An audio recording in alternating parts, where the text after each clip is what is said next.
000. La deuxième unité du tronc commun traite la reproduction chez les plantes. Ce cours sera articulé comme suite. On commence par un petit rappel des prérequis, à savoir la structure d'une plante, une brève description de la classification des plantes, puisqu'on verra en détail cette classification à la fin de cette unité, et en plus, c'est quoi la reproduction et le cycle des végétaux. La première partie de cette unité sera consacrée aux angiospermes. On essaiera de voir la structure et l'anatomie de la fleur, l'organisation de l'appareil reproducteur, la pollinisation, la double fécondation chez les angiospermes, la formation de la graine et enfin la germination de la graine. La deuxième partie sera consacrée à la production sexuée des gymnospermes. On commence par l'appareil végétatif, la structure de l'appareil reproducteur, la formation des gamètes, la fécondation, la germination de la graine et enfin le cycle du développement. Après, la dernière partie sera donc après avoir étudié la reproduction sexuée chez les plantes à fleurs, les angiospermes et les gymnospermes, on passe à l'étude des plantes sans fleurs, qui sont principalement les algues, les fougères et la mousse. La dernière partie sera consacrée à la reproduction asexuée, modification génétique, les avantages et les inconvénients, et la classification des plantes.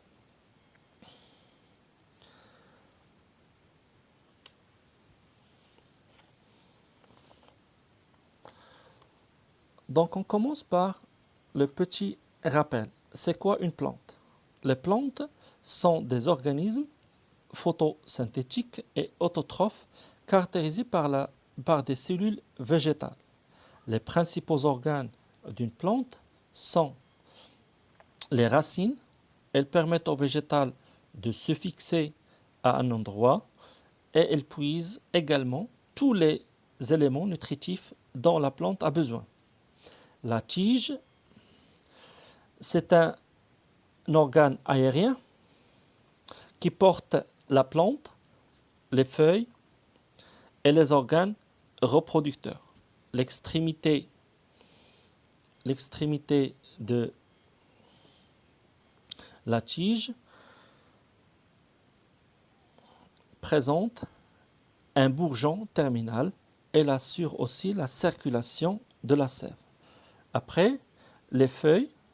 La feuille est un élément essentiel et caractéristique du végétal.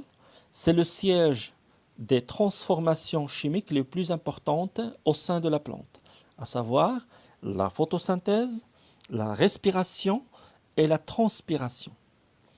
Et enfin, la fleur, élément de la reproduction.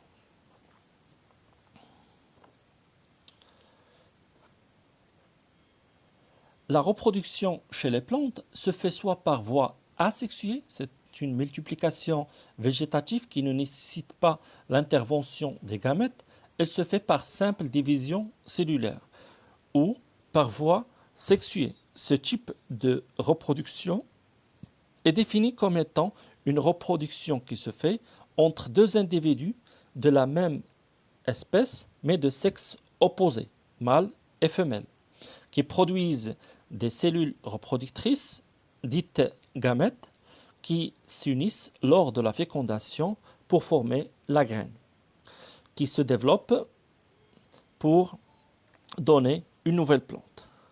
Les plantes peuvent être classées selon la présence ou l'absence des fleurs. Si les cellules reproductrices sont formées dans une fleur, on parle de plantes à fleurs. Sinon, on parle des plantes sans fleurs. Ou selon la graine. Si elle est enfermée dans un fruit, on parle des angiospermes. Si la graine est nue, non enfermée dans un fruit, on parle des gymnospermes.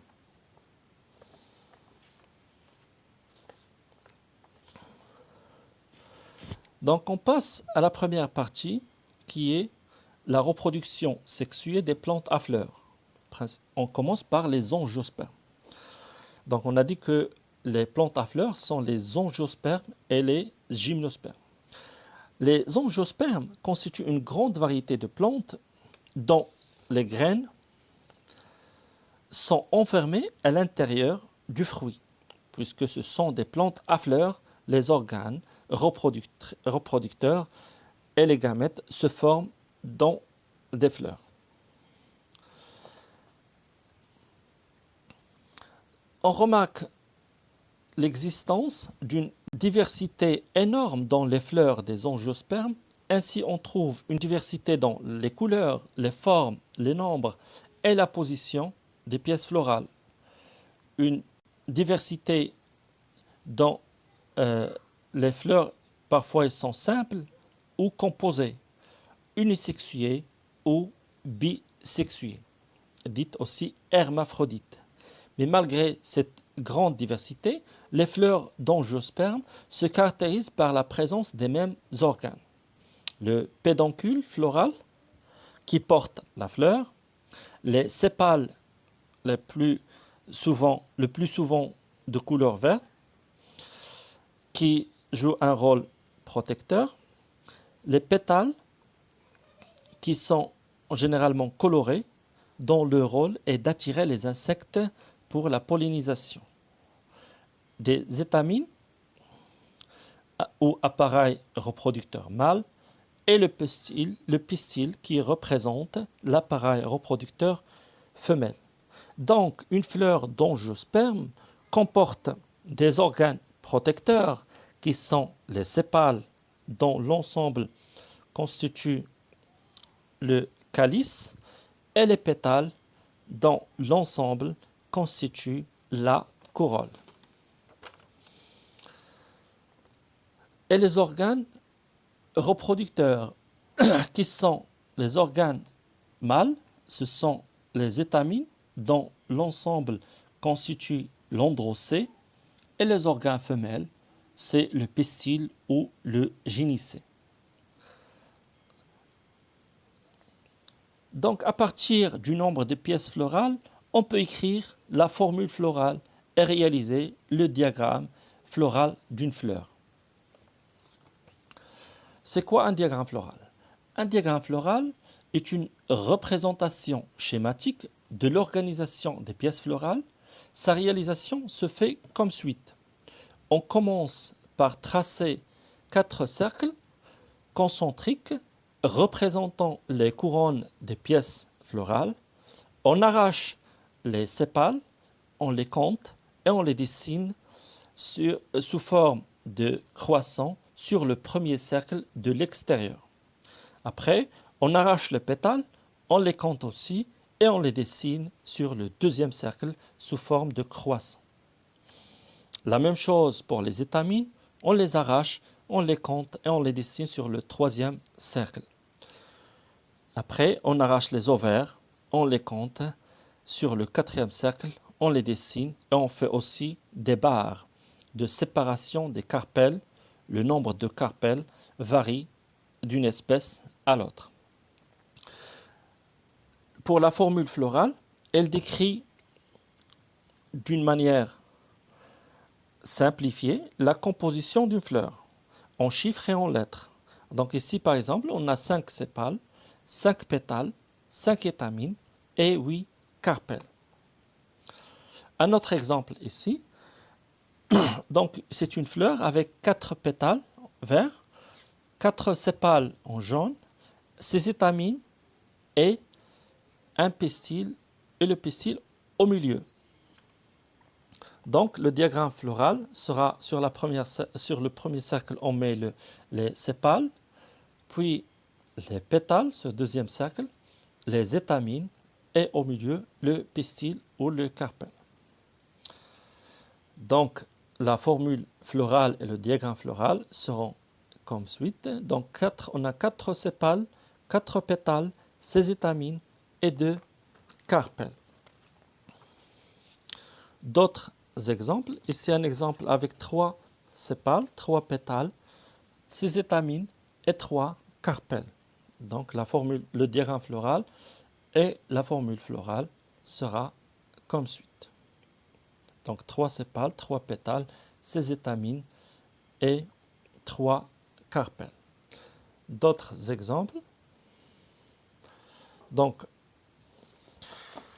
des fleurs qui sont simples ou composées. On a plusieurs types, une grande diversité de fleurs. Donc c'est comme ça qu'on fait le diagramme floral. Donc après on entame les organes reproducteurs. On commence par l'appareil reproducteur mâle ou l'androcée. C'est les étamines. L'androcée, c'est l'ensemble des étamines. C'est quoi l'étamine? L'étamine est un organe sexuel mâle des fleurs qui produit les grains de pollen. Chaque étamine est composée d'un axe, le filet. C'est un pédoncule par lequel elle s'insère sur le réceptacle, et une partie fertile appelée l'antère. La forme de l'antère et sa disposition sur le filet peut varier d'une espèce à une autre, comme on voit sur ces images. Donc l'antère est formée de 2 loges polliniques situées de part et d'autre d'une fente de déhiscence. Chaque loge porte 2 sacs polliniques contenant des cellules mères, des grains de pollen qui évoluent à maturation en grains de pollen. À la maturation, il y a déchirure de la fente de déhiscence et libération des grains de pollen. La forme et l'aspect et la taille des grains de pollen sont variables d'une espèce à l'autre. Donc ici, on a des images de la déchirure de déhiscence. Ici, on a des images des grains de pollen avec plusieurs, ils sont très variés, soit en couleur. L'observation des grains de pollen au microscope optique montre qu'ils sont limités par une double membrane, l'intine interne et l'exine externe. L'exine peut porter des ornementations différentes. En plus, on a un cytoplasme qui renferme 2 noyaux, l'un végétatif et l'autre reproducteur. Donc la question qui se pose, comment se forment les grains de pollen? Pendant la formation de l'antère, elle apparaît dans chaque sac pollinique une cellule mère du pollen à 2 N chromosomes. C'est la cellule mère. C'est la cellule mère. La cellule mère se multiplie par un mécanisme de division appelé mitose pour produire des cellules à 2 N chromosomes. Pendant la maturation de l'antère, chaque cellule mère subit un autre type de multiplication cellulaire appelé méiose.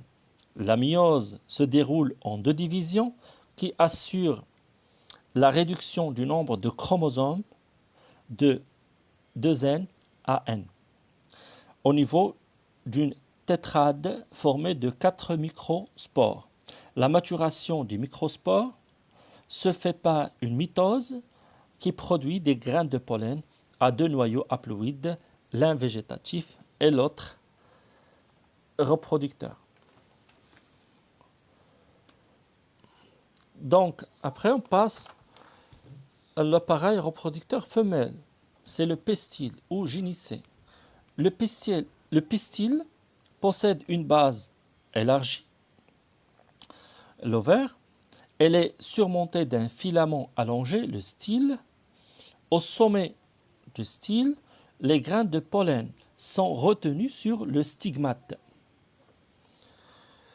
Donc le stigmate est un collecteur de grains de pollen. Et en plus, c'est une voie de passage du tube pollinique vers les ovules lors de la fécondation. Donc, l'observation microscopique. Donc ici, on a, selon les espèces, les stigmates peuvent être globuleux, collants, plumeux ou autres. Donc il y a différentes formes des stigmates. Donc après, l'ovaire peut être simple ou composé et contient des ovules qui deviennent après des grains. Donc l'ovaire est formé de carpelles. Chaque carpelle porte 2 ovules reliés à un placenta. Le nombre de carpelles et la position des ovules varient d'une espèce à l'autre. Un seul carpelle, par exemple chez les légumineuses, et plusieurs chez les orangers.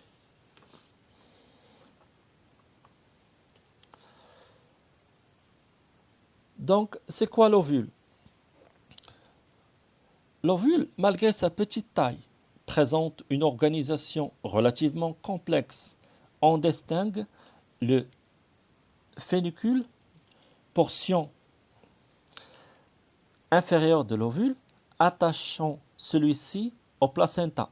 Le fénicule forme bientôt un petit cordon plus ou moins allongé suivant les espèces, au bout duquel est fixé ou suspendu l'ovule d'abord, puis les grains ensuite. Après, on a le chalase ou le calase, point où se ramifie le faisceau conducteur de l'ovaire. Le nucelle, partie interne de l'ovule qui contient le sac embryonnaire. Le sac embryonnaire, c'est le gamétophyte femelle qui, après fécondation, abritera un embryon diploïde et un albumène triploïde. Enfin, on a les téguments. Ce sont des enveloppes, généralement au nombre de 2, un interne et un externe. L'ouverture apicale, étroite, ménagée par les téguments, porte le nom de micropyle.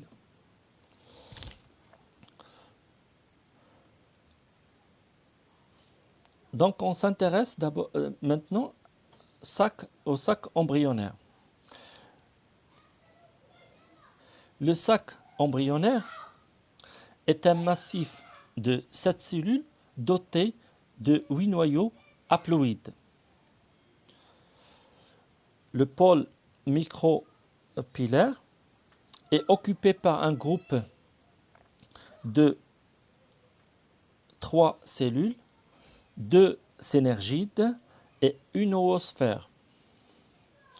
À l'opposé du micropyle se trouve des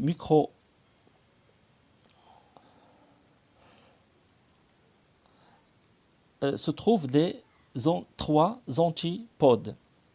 Et au milieu, on a 2 noyaux de la cellule centrale. Alors, comment se forme le sac embryonnaire? Au sein du nucelle, une cellule mère diploïde, 2 N, appelée l'archéospore, subit une méiose et donne 4 cellules haploïdes, dont 3 dégénèrent. La cellule restante, appelée mégaspore. Le mégaspore, ou la mégaspore, subit 3 mitoses au sein de l'ovule pour donner 8 cellules haploïdes formant le sac embryonnaire, 2 des 8 cellules restantes restent fusionnées en une cellule centrale à 2 noyaux.